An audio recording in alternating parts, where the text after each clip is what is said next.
Hey guys, my guest today is Tom Logan. He's the co-founder and CEO of New York City-based Cohley, the tech companies that changing the way brands generate photos, videos, and product reviews. Tom, ready to take us to the top?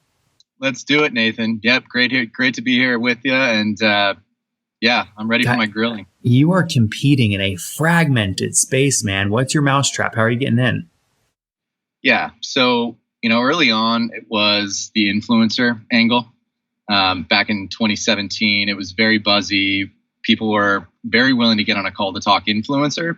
And then from there, we were able to ask about content generation, about ad testing strategies, email marketing strategies, and how they were thinking about content generation as a whole. So we'd go in with this influencer marketing mousetrap, then expand the conversation well beyond engagement rates, likes, or some hollow promises of traffic to the website. Mm-hmm. Interesting. And so just taking a step back, what is the company doing today? Why are people paying you? They're paying us because they need content. And that really falls into three categories, like you mentioned: photos, videos, and product reviews. And really, they just need more content than they've ever needed at any other time in history. And they need to be able to test at high frequencies if they want to compete in these crowded spaces. They need a lot of content. And, that also means they need creator-driven assets for TikTok. They need content that's going to speak to in a one-to-one fashion to Gen Z versus just repurposing content that they used for, a classic millennial audience a year or two ago. Mm-hmm. So it's all about tightening up that feedback loop and giving them the assets that they need. Are these mainly e-commerce companies paying you? They're mostly e-commerce brands, yeah. Interesting. There's been a little bit of a shift over the last year because brands haven't been able to run traditional photo shoots just because of COVID restrictions. And they're learning that their fears around third-party created content weren't as drastic as they thought. And sure, they might not be able to control every little bit of what the model might be doing with her or his hand. But guess what? It's significantly less expensive. It tests the roof and it allows them to scale. Yeah, that all makes sense. Okay, what's the backstory? When did you launch the company? What year? We launched in 2016. Yeah, so coming up on our 5th birthday, my co-founder and I started out in the user-generated content space, and we basically saw influencers as the answer to all of our prayers. They're creating high-quality content on timeframes that are predictable. The legalities aren't a huge issue, and the quality is really significantly better than content that you or I might just create on our Instagrams, taking pictures of our Nikes or something like that. How much of your own capital do you and your co-founder stick in? We put in about $35,000 up front. Yeah. And did you blow it immediately, like before you had a paying customer? Not immediately, no. What we actually did in early 2016 was we started with a $100 a month product that was basically like a shoppable Instagram tool. So it's like a workaround that would allow people to shop from Instagram feeds. That allowed us to get our first 25 beta clients for Cohley. And then, of course, not all of them used it. And an even fewer percentage of them actually ended up being paying customers. Only 4 of those 25 ended up paying us. Mm-hmm. But there's today, and they allowed us to build out the marketplace, right? And that was a huge thing early on, just like any marketplace, the chicken or the egg. Got to build up the creator base, got to build up the brands.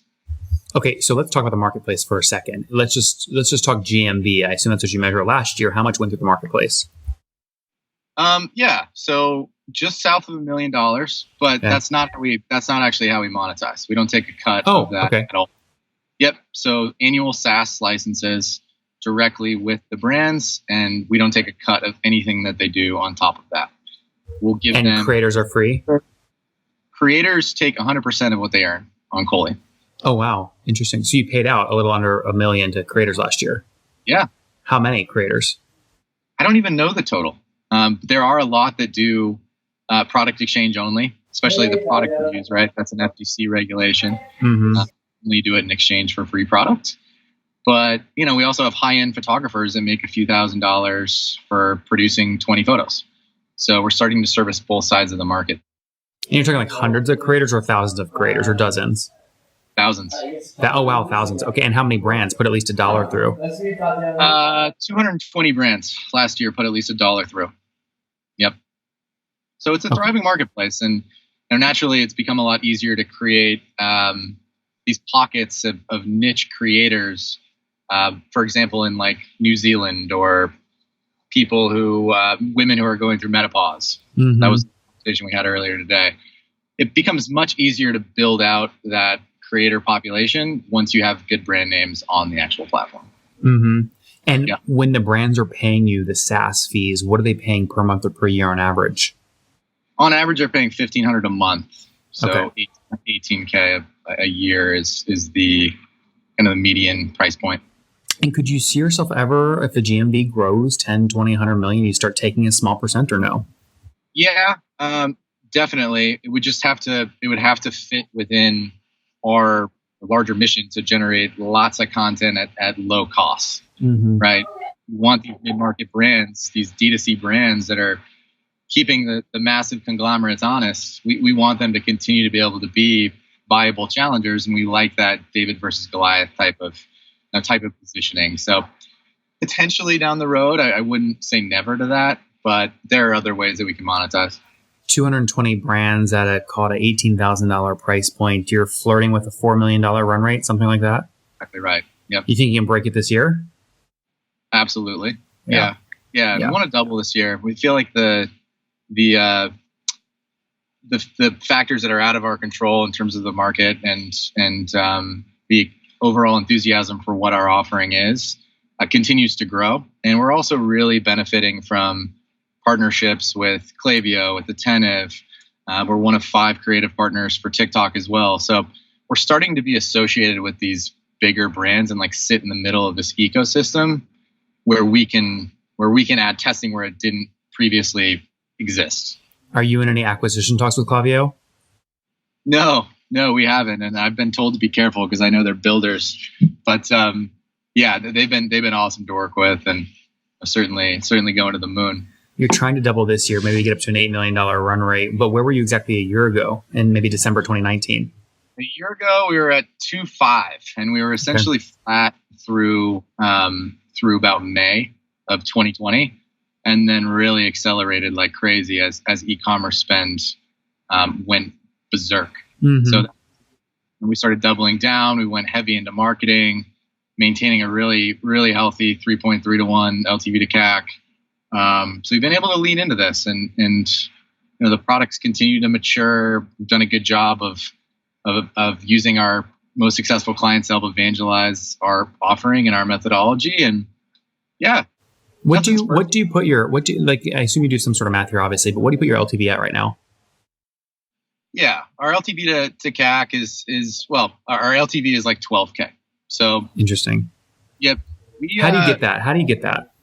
Yeah, it's like marketing. We're pretty conservative about it. So we like include rent expenses, direct, and... Oh, hold on. That's your CAC is 12K.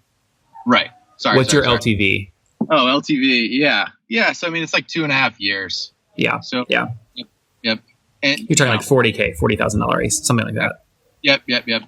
And the biggest thing for us has been understanding what our actual ideal customer profile is and leaning into that like crazy. Right. Mm-hmm. No, and these numbers suck, but like our non-ICP, our sub like SMB cohort, I mean, they're churning out at 60%. Yeah. That's not a SaaS business, right? Yeah. So now we've really been able to focus our marketing efforts, our sales pipeline, all the way through on ICP. And luckily, those brands are also a hell of a lot easier to work with, right? They come in with relative expectations. They come in with ample budget, resources, and they know how expensive content is, relatively speaking, right? If we're working with a brand new upstart brand, they're looking to cut as many corners as possible. Doesn't tend to work out very well. You can afford to put AEs on the $18,000 ACV sort of deal. How many sales carrying or quota carrying reps do you have currently? We have 8. Yep. Okay. And what do you set quota at?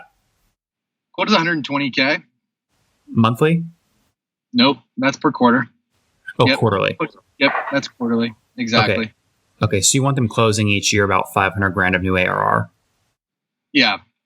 Interesting. And, yep. We'd like to see it a little bit higher. I mean, frankly, like our CSMs are only managing right around 550K ARR right now. We'd like to see that closer to $1 million in the near future. So what, you have 6 of them right now? Some at 7 CSMs? Right. Yeah. You're quick with your math. Yeah, I try to. We want to get right to the Yeah, I try to get right to the numbers. It breaks through a lot of fluffy stuff. You know how that works. Yeah, So, okay, what's your total team size today? Total team size, including developers in Argentina, is at 42. 42. Okay, Argentina developer. How many there? 12. Why Argentina? Well, two ways to look at that. One is cost, about 20 cents on the dollar. The second is just an incredible education system. They are able to take a concept, take an end goal, and build around that, build up to that, understand all of the dynamics and potential solves without needing line by line instructions. And I've been blown away by these devs. They've been Yeah. That's great. Well, good team, nice growth, hot space. I'd be really impressed if you'd done all this bootstrapped. Have you raised? Yeah, but not very much. So only 2.3 to date. We did a seed that was $2 million about a year back. We're about to do another debt round here in the next couple months. We've really benefited, and I would actually recommend really any SaaS company do this early on. You're obviously going to be told by every investor and SaaS advisor under the sun that like stick to SaaS, don't resist the urge to become any sort of agency. But early on, and this is carried over a little bit, like we were doing things that didn't scale. We were doing project-based activations where we were essentially dog fooding our own tool. And we did a campaign with Chobani where we spent $22,000, not to mention hours and hours of labor for my co-founder and I. And we only charged them 12, right? Yeah. But until they put the cease and desist order on us using their logo, it gave us a story. Yeah, right? It gave us a story. It wasn't SaaS revenue by any means, but we do still have a 20% pocket of revenue that comes from project activations, primarily with like CVS and things like that. So $2 million raised last year. When was the other 1.3 raised? No, it was only another 0.3. So we did a $50,000 friends and family, then a $200,000, $250,000 pre-seed, and then a $2 million seed. Oh, got it. So yeah, I mean, I would say that is pretty capital efficient. I mean, you've raised less than your ARR, which is always a good place to be. Now, what is the perfect debt deal look like for you to drive future growth, and why are you choosing debt over equity? Yeah, that's a great question. And certainly we're unique in our thinking on this, but this will be a $2 million loan with a initial 12-month interest-only period. Fairly high interest rate, but we're staying away from warrants. And what's high in your book? 18%-ish. Yep. Yeah, that's one I've seen. We saw one for 16 that has some warrants baked in. The warrants have penny strikes, right? And if that's equivalent to 1.5% ownership of the company, that's like gifting $300K plus to them on day one. Yep. It's just kind of brutal, right? But we are very much of the mindset that while we absolutely want to grow this thing as efficiently and as quickly as we can, we also know that 90% of all tech acquisitions are sub 100 million. And we're cognizant of getting in bed with a VC that would make us grow or force mandates on us from a hiring standpoint that would move a little faster than we're ready for. Mm-hmm. Right? We want that exit optionality. We want the ability to make decisions on our own terms. And it's very possible that at year end, we see our retention shore up and get to that 90% level across the board. We see our win rate continue to skyrocket, ACV continuing to go up. We could make the decision like, all right, let's go all in on this. And I know that you're doing a webinar tomorrow to talk about like secondary liquidity and all of that type of stuff, which I think is awesome that you're educating on that. I believe that there is a different way to grow a company in a way that isn't coming from a place of fear. It's coming from a place of prudence and being able to make decisions on your own terms. And my kind of founder, man. My kind preaching here. I love it. That's great. Pressure on founders, I think, especially early on, to aim for the moon, and everybody reads blitzscaling, and people dream of being a billionaire and whatnot. And that's all well and good. I think for the most part, people are coming from a good place there. But like, think about it in a regimented fashion. Think about scaling in a way that you feel confident in. Then think about the funding process, kind of working backwards from that, right? Yeah. And tell yourself, like, all right, I'm going to study these metrics religiously. I'm going to make decisions based on these. And I'm not just going to just swoon for the first VC that offers us $5 million term sheet. I hear you. I know you're good. Yeah, you're preserving optionality, which is important. Tom, we're out of time. Let's wrap up with the famous five. Number one, favorite business book. 0 to 1. Number two, is there a CEO you're following or studying? That's a great question. Jeremy Levy at Indicative, longtime mentor. I was going to say Elon Musk, but that's a comment. Number three, what's your favorite online tool for building the business? That's a great question. My favorite online tool for building the business. Oh, let's go Built With. I think that's my favorite tool. Being able to see the integrations that have lots of carryover and crossover with our client base allows us to build out the partnership ecosystem and set our sights high. Number four, how many hours of sleep do you get every night? 5.5. It's a problem area, and my fiance would be the first person to I got to work on it. So fiance, so not married, but not single. Any kids? No kids. No kid. And how old are you? 33. 33. Last question. What's something you wish you knew when you were 20? I wish that I knew that I didn't have to go into a field that was directly correlated to my major. I think I was really learning through college was the ability to communicate ideas, to write well, and to think creatively, and just to learn.